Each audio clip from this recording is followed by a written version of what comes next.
Hello, my name is Walt Murray with MasterControl, and my colleague here with me today is Peter Knauer, who also works with many of our clients as we consult on these quality systems. And we're here to talk about the upcoming 9001 standard next year in 2015. And the reason for this is there's a pretty significant thing happening here, so we thought that we'd share some time with you today and talk about this. So we'll present this to you in three parts. First, we'll talk about the introductory section, sort of a global overview of it. Walt and I will give our take on what we think about it and how we think it should be implemented. Then we'll talk about a couple of areas that I think are really important to key into. One of is the new structure, the new elements in the structure of this document or this standard. And then finally, we'll close it out with a discussion on the risk management aspects, the new risk management aspects of this. Risk-based thinking, exactly. That whole approach. So it'll be three even parts, and we'll start with the first part now. So we want to give an overview. The overview in terms of where we have come to at this point. We had the standard in the 80s when it was first came out of the Technical Committee for the American Society for Quality. As you may recall, very stovepipish, very rigid. Departments were allowed to act autonomously. Then we moved to a process model, which was the first major change in 2000. And that process model approach was pretty significant in how people had to think in terms of integration of processes and an overall quality management system. So from 2000 to 2008, we did okay. We had a lot of things that occurred, like process flows, doing modeling of processes, the implementation aspects of your business changed in terms of the quality unit and how it functioned in the quality system. In 2008, of course, we had some changes with respect to management involvement, management responsibility, management review, and a little bit more towards looking at objectives and looking at the thrust of how management gave direction to the system. Walt, I'd like to point out to you also that we've got a pattern going of minor to major, minor, major revisions. And so this revision is due to be a major revision, and sure enough it is. And you'll see what we have as we go through the slide deck. So as we talk about the how this has come along, it's pretty typical whether you're a regulatory body or a conformance body like ISO. We've had the committee draft that has been out. There has been internal discussions relative to the committee for this standard. It now has rolled over to a draft in international standard, so that there is now the external exposure for comment. And so organizations that have had thrust from many different sides of this standard, like medical device and pharmaceuticals, blood and biologics, all those areas of life sciences now have been able to weigh in. So as we move towards the final draft international standard, there's going to be a lot of activity and feedback, and we would encourage that organizations like yours would get involved in looking at this standard and understanding the implications of it. So as we move towards the turn of the year, there's going to be that kind of final condition before the approval of the FDIS occurs. Now, once an FDIS comes about, there are no changes. You're simply voting, they're voting on a final standard as a draft standard. So right now we're in that draft standard mode. Giving input is important through organizations that you support in your industry and whatever forum that you can give comment to, take advantage of that, okay? Because once they move into the middle of next year, it's going to be a final standard that we're going to be dealing with. And note, excuse me, note that the tentative dates that were published in the original outline of the specification are floating back about 3 to 5 months at this point. Yeah, so we suspect, I would think that this standard's probably not going to hit until the end of the third quarter or the beginning of the fourth quarter of next year at the earliest. Correct. So once the standard is published, you'll have a 3-year transition period from publication, and that will be from 2015 through 2018.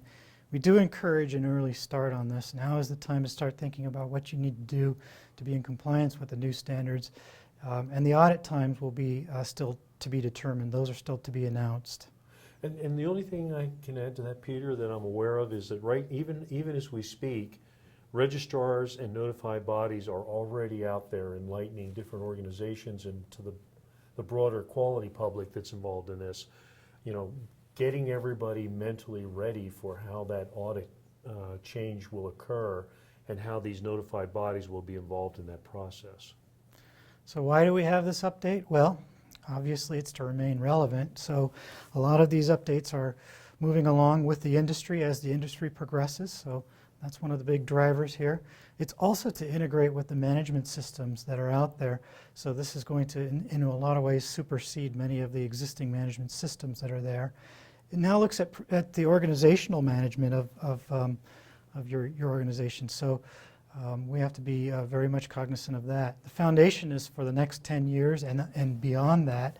This is setting sort of a new look forward, ensuring that it sets up for the way that businesses are run in the future rather than backwards looking. And it reflects an increasingly complex organizational environment, let's face it, with combination products and with very complex systems that are out there. These standards have to keep up to date with that. It reflects the needs of potential users as well, so it identifies potential users in the new standard. And enhances an organization's ability to satisfy its customers, really customer focus here. So that's why they're doing it. Yeah, and I think one of the things that's really interesting in your points that you're making, Peter, is that we no longer live in a world where you're from the US or you're from France or you're from South America. This is a standard that truly is reflecting how an international orientation to the standard comes about because of companies selling products all around the world, and that what that means in terms of also with technology becoming more virtual as an organization and not having to sit down in a boardroom and have a meeting for approvals and all those things with technology and those kind of things that are going to affect us. So those are important things to be aware of. So as we move into understanding what this standard's about, one of the things to keep in mind is the nature of its compatibility is designed to work with other standards like the environmental management system. The newer one, which is really going to have impact, is security of data and looking at basically the security of documentation, the movement of it. And also looking at areas functionally that are different, like food safety management, device safety management, and those kind of things. So I think in that perspective, we have a very high level standard here that we're talking about, okay? In terms of the core elements and the transition of the standard, it's going to be the same. So you're going to see a lot of common terms, a lot of common definitions, but a standard that actually works as a kind of a pinnacle standard for others to follow in terms of an organization. We're talking about the explicit considerations for exclusions in the standard. One of the things that we recognize now is because the standard is more holistic, there are several sections that are involved where you can actually look at exclusions explicitly. Right. And of course, being a process approach or process model approach like what occurred in 2000, now what you're doing is you're looking at the integration of processes, and where you have exclusions, you're still going to need to give some semblance of organization as to how you do or do not do those kinds of activities, like do or do I not outsource? Do Right. or do I not design? Those kind of things. And what kind of an impact does that have on the integration of the system? Right. Now, the other thing I think that's really interesting about this and we're going to introduce this is one of the things that Peter and I have talked about a lot, is that the standard is explicitly designed to create risk-based thinking. So the whole orientation of our discussion over these next few modules is to really bring you to the point of having a risk-based thought process. And in that regard, this is a very important change. Preventive action, as we have always known it, has been something a lot of organizations have really struggled with.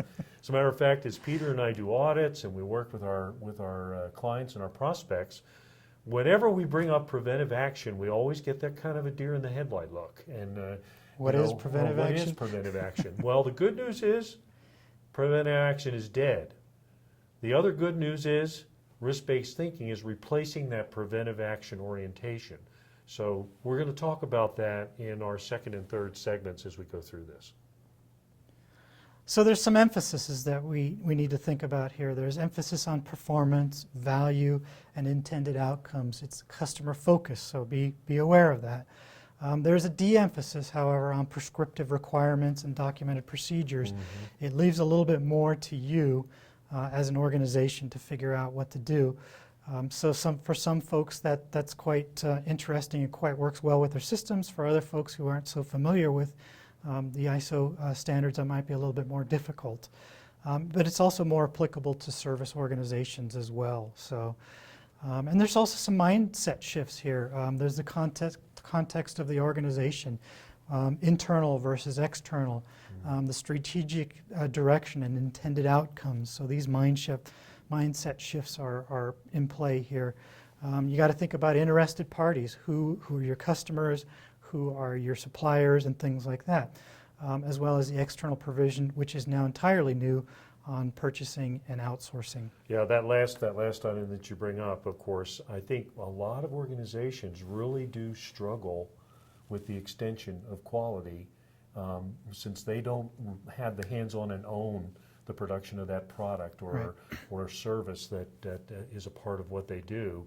But they have all the entitlements and the obligations associated with it, right? We see more and more virtual organizations out there, small and large, that have decided to virtualize their supply chain. And so as a consequence of this, they have actually now implemented that directly into the standard. Yeah. Some additional mindsets to shifts to consider here is the high-level structure has changed as well. So there are some additional items in the structure as well as a pretty wholesale change to the structure. Documented information has changed. Goods and services are something to consider as well. So there's also a significant change here where there's no longer a management representative requirement, and there's also no longer a quality manual requirement. These are standard things that we've seen in the past that are no longer in the new standard, and zero documented procedures. That's huge. That's huge, isn't it? Yeah. I mean, I think when we talk about, here's one of those trip over the rug kind of things where we're talking about what is the difference between documented information and a documented procedure. Walt, I'm scared. You're gonna tell me I don't have a procedure, but then you're gonna have me figure out what to do. How does that work? And I think the thing to relax around this that's really a very positive is the mindset must be process-oriented. You know, activity inputs and outputs, a set of activities in a process working within a system, the objectives for which the system should operate and the direction it should go. So when we're talking about things like not having a quality manual, I just can't, I can't imagine that. I know that all of us there's some real trepidation about saying, well, forget the quality manual. That's a big deal. Right. So with ISO 9001, of course, being a bit of a global document with quite a large approach to many different organizations, there are other standards that are implicated here. For the pharma or the life sciences industry, there's 1345, which definitely will shift to the same orientation once 9001 becomes a standard. And even the domino effect there with the ICH, with the harmonization group in Europe and the effect that a change on a standard might have to things like, well, what does this mean for CE mark now that I have a new orientation for a system like this? And the aircraft industry is also implicated. There's quite a few different downstream documents, if you will, downstream standards that will definitely shift towards the same orientation that 9001 is moving towards now. And I think the point that's made here, Peter, is this to be determined kind of thing. There's still question marks, and that's okay to be in a position to say, what's going to happen next? Because we're going to be in this together, right? But really, Walt, what's your opinion on this? I mean, we know that all of these other standards are going to reflect very similarly to the 9001 They're standard. going to have to. Right, I mean, you know, if you look at that first major change that occurred in 2000, that process model orientation. And I really think that, you know, Peter, in some cases, I don't think that the quality conforming world truly has made that complete transition to the process model. No, I'd agree. I think Right. we see a lot of difficulty out there in the field with that. And I think this standard is actually going to be kind of a little bit in that regard, kind of a breath of fresh air to give some insight and some thinking around, hey, it's okay to have a process and not have a rigid procedure. You're going to actually be able to think, make decisions, evaluate risk, and do all those kind of things as a part of the system. I agree. So some take-home messages at the end of this section here. Stay calm and improve upon. So really what you need to do is think about where you are today and where you need to be with this new standard coming out. Calmly think about how far ahead this still is before you have to implement it. Don't Let's- hyperventilate.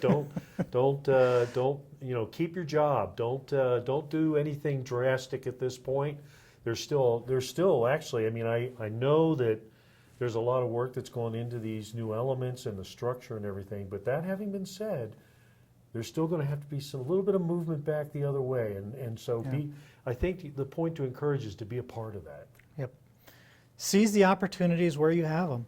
So where you're implementing a risk management system, for example, or some other of these new structures that are in place, think about how the new ones will be versus where you're currently at. And if you're making changes to them now, seize those opportunities.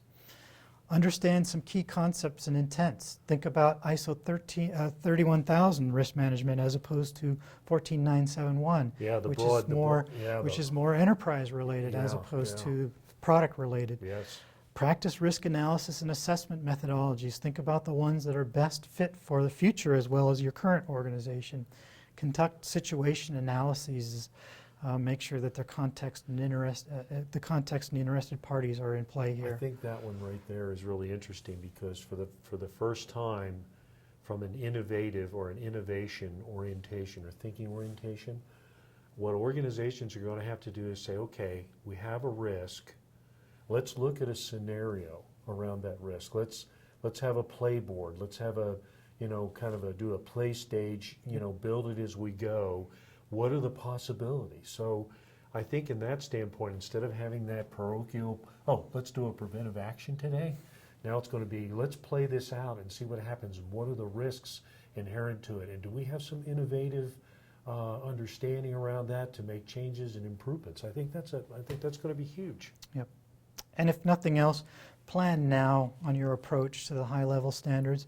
Make sure that you're thinking about them as you progress along. Yeah, absolutely. Thank you for your time.